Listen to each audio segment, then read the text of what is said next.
Welcome back to Drug of the Week. We are here to help you absolutely crush pharmacology. Whether you're a nursing student, a pharmacy student, or a med student, these quick-hit explainers give you the must-know details you need to master those exams and feel confident in your clinical practice.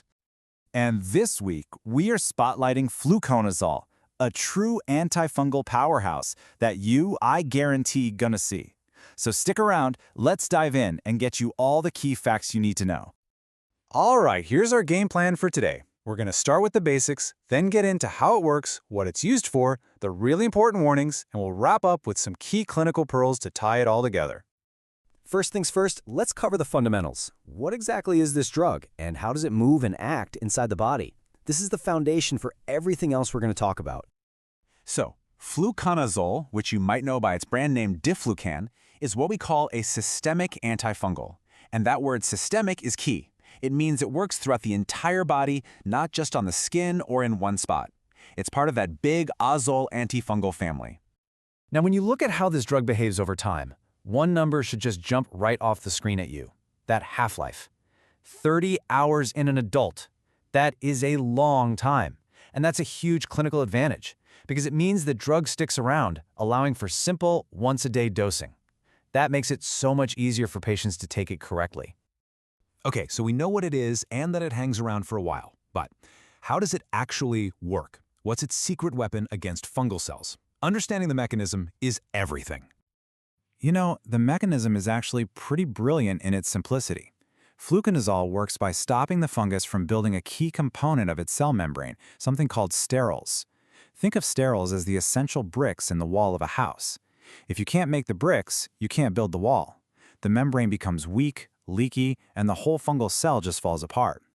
So, now that we know its strategy for taking out fungi, where do we actually use it? What are the main jobs for fluconazole out there in the real world?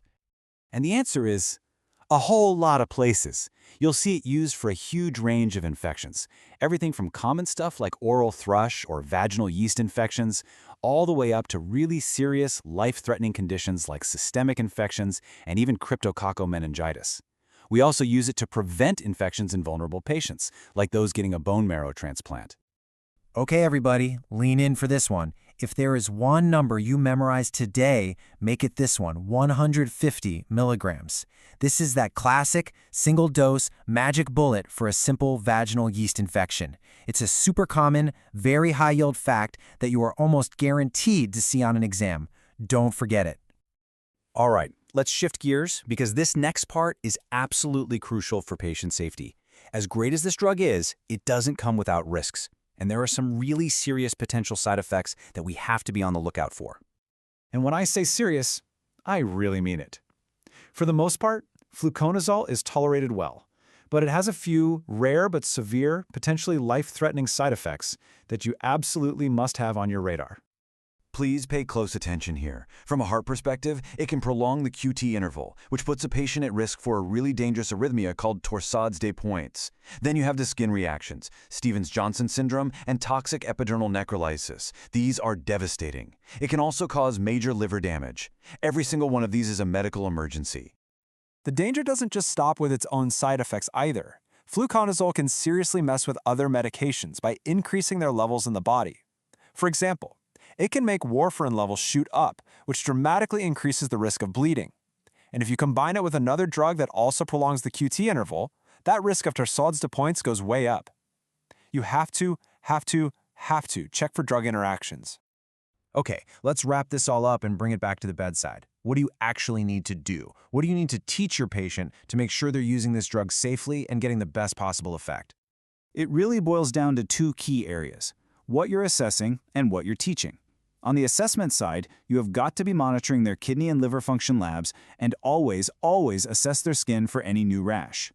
For teaching, you need to stress taking the entire course of medication even if they feel better, and tell them to immediately report any signs of liver trouble, like dark urine or major fatigue or any kind of rash.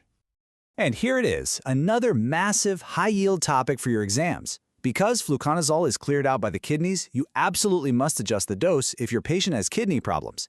If their creatinine clearance drops below 50, you typically cut the dose in half. And for patients on hemodialysis, they get their full dose right after a session. Forgetting this can easily lead to toxicity. So, All of this leaves us with a final, really important thought. Fluconazole is an amazing tool in our fight against fungal infections, no doubt.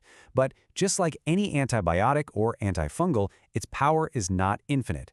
Its future effectiveness completely depends on us, the future clinicians, using it wisely to fight back against the growing threat of drug resistance.